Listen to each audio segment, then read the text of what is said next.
मैं सीए यशिका गेरा आ चुकी हूँ आप सभी बच्चों के सामने and I welcome you all in such an amazing session जिसमें हम करने वाले हैं UGC NET paper number 2 commerce की preparations. Yes guys, you heard it right. तो आज का सेशन बहुत ही इम्पॉर्टेंट होने वाला है जिसमें हम बहुत इम्पॉर्टेंट फीचर्स, बहुत इम्पॉर्टेंट पॉइंटर्स को डिस्कस करने वाले हैं right. As you all know guys कि नोटिफिकेशन आउट हो चुका है। ट्रू, नोटिफिकेशन आउट हो चुका है कि आप लोगों के एग्जाम्स 22 जून टू 30 जून में होने वाले हैं right now. Point number second, अब सबसे पहले पॉइंट ये आता है कि मैम क्या मैं एलिजिबल भी हूँ? मैम मैं मास्टर्स कर रहा हूँ तो क्या मैं एलिजिबल हूँ एग्जाम्स देने के लिए? और मैम ये यूजीसी नेट का पेपर क्यों क्रैक करते हैं? हमारे पास क्या क्या अपॉर्चुनिटीज़ हैं अगर हम एक यूजीसी नेट का एग्ज़ाम्स को क्लियर कर लेते हैं? सबसे पहले मैं बात करती हूँ यूजीसी नेट एग्ज़ाम्स देने से। बेटा या तो आप अपने फॉर्म में पीएचडी ओनली का फॉर्म फिल करते हो, ठीक है, या फिर आप असिस्टेंट प्रोफेसर या फिर जेआरएफ बोले तो जूनियर रिसर्च फेलोशिप। अगर आपने यूजीसी नेट का पेपर क्लियर कर लिया, मैं बताऊंगी कब क्लियर करते हैं, मैं बताऊंगी आप लोग कब एलिजिबल हो गए for giving that exams, but अगर आपने यूजीसी नेट क्लियर कर लिया तो फर्स्ट थिंग पीएचडी। अगर आपको किसी चीज़ के ऊपर रिसर्च करनी है राइट, आपको पीएचडी में अप्लाई करना होता है, तो उसके लिए आप कब एलिजिबल हो जाते हो? पीएचडी की रिसर्च आप कब कर सकते हो? Once you are crack your UGC net exams. तो this is first thing. Second thing, अगर आपको किसी प्राइवेट या गवर्नमेंट कॉलेजेस यूनिवर्सिटीज़ में एज ए लेक्चरर जॉब करनी है, आप एज एन एकेडमिक्स में जॉब करना चाहते हो, आप समझ रहे हो, देन आप असिस्टेंट प्रोफेसर के लिए क्या हो जाते हो? कैपेबल हो जाते हो। कब कैपेबल हो जाते हो? जब आप यूजीसी नेट क्रैक कर लेते हो। Third thing, junior research fellowship. अब ये क्या है? ये गवर्नमेंट से आपको क्या मिलता है? कुछ फेलोशिप, कुछ फीस मिलता है, वो आपको कुछ 30,000 40,000 आपको पेमेंट रिसीव होता है। तो आप जब ये एग्ज़ाम क्रैक कर लेते हो तो आप इसके लिए भी क्या हो जाते हो? एलिजिबल हो जाते हो। जिनकी अलग अलग कट ऑफ निकलती है, अलग अलग कट ऑफ निकलती है, जिसके हिसाब से अगर आप उस कट ऑफ में फॉल कर जाओगे then you are eligible for this JRF के लिए। इतनी बात समझ में आती है right now? Point number second, ma'am मैं कब एलिजिबल होऊंगा? मैम मैं कब एलिजिबल होऊंगा for that UGC NET exams देने के लिए? तो बेटा इसमें हमारे पास 2 पॉइंटर्स हैं, वी हैव 2 पॉइंटर्स, जिसमें हम सबसे बात करते हैं पहले क्वालिफिकेशन की। आप मास्टर्स कर रहे हो, एमए कर रहे हो आप, ठीक है, आप एमकॉम कर रहे हो, आप कुछ भी कर रहे हो, अगर आप यहाँ पे एमकॉम कर रहे हो, एमए कर रहे हो, एमटेक कर रहे हो, ठीक है, अगर आप अपनी मास्टर्स डिग्री में हो और अगर आप अनरिजर्व्ड कैटेगरी से बिलोंग करते हो, ठीक है, मींस जर्नल कैटेगरी से बिलोंग करते हो, तो आपका मास्टर्स का परसेंटेज 55% बेयर मिनिमम होना चाहिए। मैम मेरा 54.9 है, सो क्या मैं एलिजिबल हूँ? Answer is no, answer is clear cut no. आपका बेयर मिनिमम 55% और उससे ज़्यादा होना चाहिए, only then you are eligible for UGC NET exams. Understood? अगर आप में से कई बच्चे रिजर्व्ड कैटेगरी के हैं, ठीक है, ओबीसी कैटेगरी के हैं, एससी एसटी कैटेगरी के हैं, तो आपके लिए 55% रिड्यूस होकर कितना हो रहा है? 50%। तो इट मीन्स आपको 50% बेयर मिनिमम अचीव करना है इन योर मास्टर्स डिग्री। अब होता क्या है, अगर आप सेकेंड ईयर में हो, अगर आप मास्टर्स के सेकेंड ईयर में हो तो भी आप यूजीसी नेट एग्जाम्स दे सकते हो, ठीक है। बट अगर हुआ क्या, आपने यूजीसी नेट क्रैक भी कर लिया, सपोज आपने यूजीसी नेट क्रैक भी कर लिया, बट जब आपका फाइनल एमटेक का रिजल्ट आता है, मास्टर डिग्री का रिजल्ट आता है, एंड अगर वहाँ पे आपको ये रियलाइज हुआ या आपका जो परसेंटेज आपने स्कोर किया दैट इज लेस देन 55%, तो जो आपने यूजीसी नेट का सर्टिफिकेट अचीव किया था, क्रैक किया था, दैट विल बिकम इनवैलिड। बात समझ में आती है?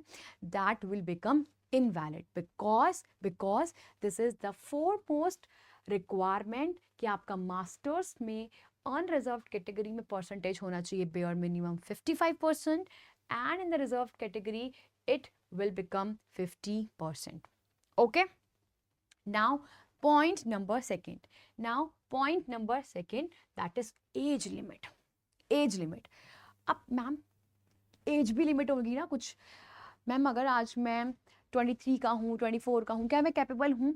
या फिर मैम अगर आज मैं 32 की हूँ, 33 की हूँ, तो मैम क्या मैं एलिजिबल हूँ एग्जाम्स देने के लिए? सो फ्रेंड्स, फर्स्ट थिंग कि अपर लिमिट कोई नहीं है, ठीक है? आप 21 ईयर्स से अबव होने चाहिए, प्लस अपर लिमिट कोई नहीं है अगर आपको पीएचडी और असिस्टेंट प्रोफेसर बनना है, तो एज लिमिट के कंटेक्स्ट में कोई अपर एज लिमिट नहीं है। बट हाँ, जो हमने क्वालिफिकेशन की बात करी थी वो आपका बेयर मिनिमम 55% होना चाहिए फॉर द अनरिजर्व्ड कैटेगरी, ठीक है? बट अगर आपको जेआरएफ के लिए क्वालिफाई करना है तो for that purpose maximum age limit क्या है साहब? 30 ईयर्स है, ठीक है? 30 ईयर्स है। लेकिन अगर आप कौन हो? अगर आप एक वुमेन हो या फिर अगर आप एक रिजर्व कैटेगरी से बिलोंग करते हो, in that case this age limit enhance to 35 years, ठीक है जी? 35 ईयर्स। तो ये आपको एज लिमिट इंश्योर करनी है और क्वालिफिकेशन का मिनिमम परसेंटेज क्राइटेरिया इंश्योर करना है। Okay ma'am, okay. Point number second, exams pattern की बात करूं तो first thing computer based test है, ठीक है? कंप्यूटर बेस्ड टेस्ट है, मींस ऑनलाइन प्लेटफॉर्म पे टेस्ट होने वाला है, there will be no any offline test, okay? जिसमें एमसीक्यू बेस्ड क्वेश्चंस होने वाले हैं, ठीक है? जिसमें एमसीक्यू क्वेश्चंस होने वाले हैं। मैम कितने क्वेश्चंस होंगे? फ्रेंड्स 50 क्वेश्चंस अलग सेगमेंट से बिलोंग करते हैं and another set of 100 questions अलग सेगमेंट से बिलोंग करते हैं। अगर मैं अलग सेगमेंट बोल रही हूँ, इट मीन्स दिस इज बेटा पेपर नंबर फर्स्ट और ये है पेपर नंबर 2। अगर मैं बात करूँ पेपर नंबर 1 की, तो पेपर 1 सबके लिए कॉमन है। मैडम सबके लिए मतलब लेट्स सपोज अगर मैंने मास्टर्स करी है और मैं कर रही हूँ कॉमर्स से, तो मुझे अपना यूजीसी नेट कॉमर्स में करना है। किसी ने पॉलिटिकल साइंस से करी है तो वो यूजीसी नेट किससे दे रहा है? पॉलिटिकल साइंस से दे रहा है। किसी ने इंग्लिश लिटरेचर से करी है तो वो इंग्लिश लिटरेचर में दे रहा है। तो ये पेपर 2 सभी बच्चों के सब्जेक्ट वाइज वेरी करता है, okay? But for paper number 1 is journal aptitude, reasoning, logical, communications. So this paper number first is common for each and every students, okay? So your test will be of paper number 4 50 questions, paper number 2 100 questions. उसके बाद हमारे पास for every right answer there will be +2 marks, and for every wrong answer, ma'am, is there any negative marking? Answer is no. So no need to worry, there is no negative marking.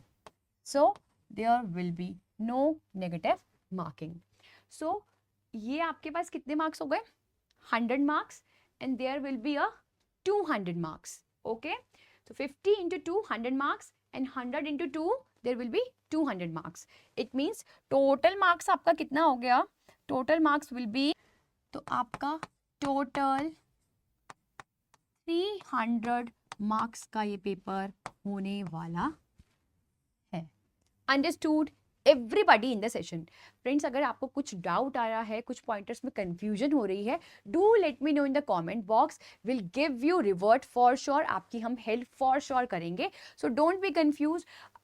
अगर आपको कोई pointers है, कुछ पूछना है, you just mention in the comment box, okay ma'am, okay. तो मैंने बात करी ना पेपर नंबर 2, अब हम इसके सिलेबस की बात करते हैं। फ्रेंड्स अगर मैं इसके सिलेबस की बात करूं तो ये आप देख सकते हैं, ये UGCNetOnline.in से ये पूरा आपके पास सिलेबस दे रखा है, ठीक है, जिसमें जो सब्जेक्ट कोड 00 है that is paper number first which is common for each and every one जो भी UGC नेट का पेपर दे रहा है। Paper code 8 that is commerce. तो यहाँ से आप अपना सिलेबस क्या कर सकते हैं, आप अपने सिलेबस को डाउनलोड कर सकते हैं। ये हमारे पास क्या है, ये क्या है हमारे पास, ये पूरा का पूरा कॉमर्स का सिलेबस होने वाला है जो हमें थ्रू आउट जितने भी हमारे पास दिन बचे हैं उसमें अच्छे से प्रिपरेशन करनी है। अंडरस्टूड। अब इसमें इसमें you can see here, I hope everything is visible, right?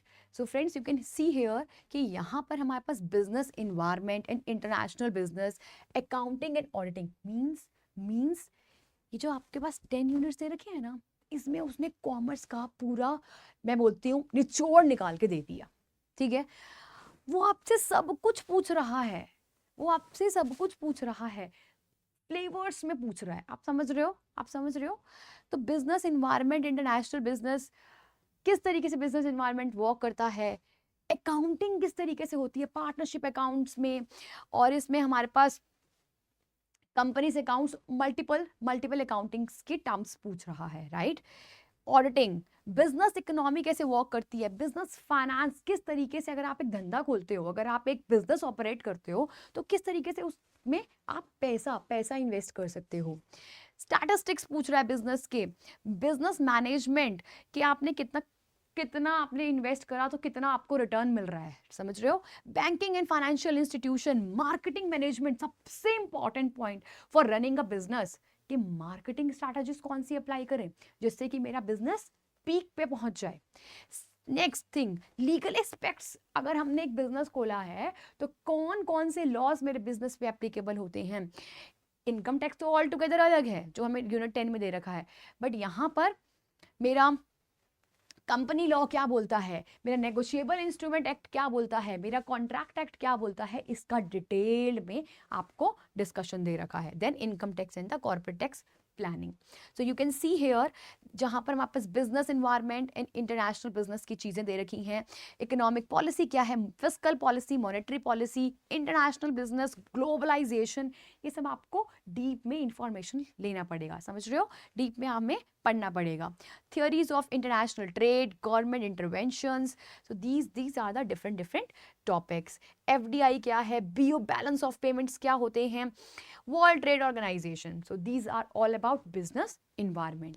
Next अगर मैं बात करूं that will be accounting and auditing, जिसमें अकाउंटिंग प्रिंसिपल्स की बात कर रहे हैं, जिसमें कॉन्सेप्ट्स की बात कर रहे हैं, पार्टनरशिप की बात कर रहे हैं, कॉर्पोरेट अकाउंटिंग में issue for future shares, costing की बात चल रही है। फिर मेरे पास फाइनेंशियल स्टेटमेंट्स में ratio analysis, fund flow statements, cash flow analysis, each and everything, समझ रहे हो कि कितना इन डेप्थ में उसने सब कुछ दे रखा है, तो हमें सब कुछ पढ़ना पड़ेगा। इंडियन अकाउंटिंग स्टैंडर्ड्स क्या कहते हैं, फिर हमारे पास ऑडिटिंग की पूरी डिटेल दे रखी है, मैनेजमेंट ऑडिट क्या होती है, एवरीथिंग। नेक्स्ट मेरे पास आता है बिजनेस इकोनॉमिक्स, जिसमें हमारे पास law of demand, elasticity of demand, AR, indifference curve, law of variable proportion, so these all are the part of business economics. Next oligopoly, हाँ, price determination, pricing strategies, they are the different things which will be cover in the business economics.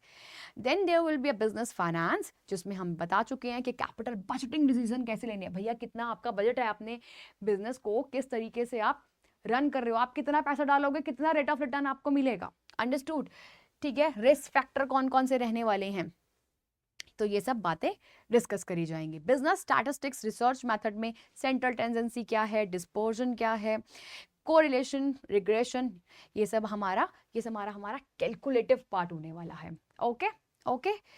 Next फिर हम बात करते हैं business management and human resource management की, जिसमें management किस तरीके से आपको अपने बिजनेस को मैनेज करना है, कौन कौन सी टेक्निक्स लगानी है आपको, कौन कौन सी रिस्पॉन्सिबिलिटीज होती हैं, किस तरीके से मोटिवेशनल लीडरशिप, किस तरीके से चीज़ें वर्कआउट करती हैं। Then there will be banking and financial institution, commercial banks होते हैं, रीजनल रूरल बैंक्स होते हैं, तो उनके फंक्शंस क्या होते हैं, आरबीआई किस तरीके से वर्कआउट करता है, एनबीसी एफसी किस तरीके से काम करते हैं, तो these are the things. Next there will be marketing management. Of course marketing segmentation कैसे करोगे, टारगेट कैसे करोगे, प्रोडक्ट लाइन कैसे डिसाइड करोगे, तो ये सब आपको सब कुछ कवर अप करना है. Next next next there will be जो हम लोग लीगल एस्पेक्ट्स जो कि मैं आपको बता चुकी हूँ, जैसे contract act, negotiable, sales of goods, companies act, and the last there will be a income tax and corporate tax. तो ये हमारा डिटेल्ड में सिलेबस रहने वाला है for the whole UGC NET commerce को क्रैक करने के लिए. समझा? समझा everyone? Yes madam, yes.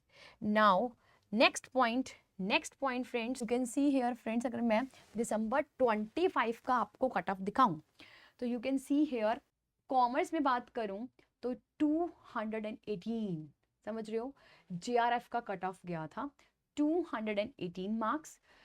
Assistant professor का गया है 186, पीएचडी का गया है 158. देख पा रहे हो फ्रेंड्स, देख पा रहे हो? तो बेटा 218 जीआरएफ का, असिस्टेंट प्रोफेसर का 186, जिसमें इतने स्टूडेंट्स ने 1782 स्टूडेंट्स टोटल कैंडिडेट्स का सिलेक्शन हुआ था. अगर मैं आपको उससे पीछे का सिनेरियो दिखाऊं, दैट इज जून 25 में, तो अगेन मैं कॉमर्स पे चलती हूँ, दैट कॉमर्स अनरिजर्व्ड में जीआरएफ में 224, असिस्टेंट प्रोफेसर का 194, पीएचडी ओनली का 166. इसका मतलब जून 24 का काफी अच्छा गया है, जून 24 का कंपैरेटिव अच्छा गया है cut off as comparative to December 25. तो बेटा हम 10% का ऊपर या नीचे वेरिएशन एक्सपेक्ट कर सकते हैं in this attempt only, right. तो अगर 218 और अगर हमारा यहाँ 166 अप्रॉक्स था, तो 10% का वेरिएशन हम एक्सपेक्ट करके चलते हैं.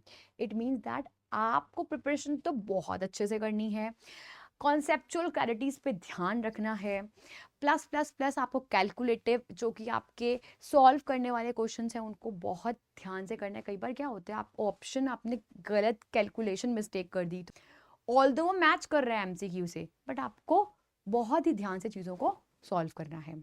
Understood? So it's all about कि हमें किस तरीके से हमारे को अपने एग्जाम्स के लिए चीज़ों को कंसिडर करना है. आई होप ये वीडियो आपको बहुत ही हेल्पफुल रही होगी. कुछ भी आपका डाउट है, कुछ भी आपको कंफ्यूजन है, do let me know in the chat box. हम आपको फॉर श्योर रिप्लाई करेंगे. And of course don't forget to smile. So keep smiling, stay blessed and all the very best बच्चों. All the best. Next session में मिलेंगे with the new topics and with the new content. All the best.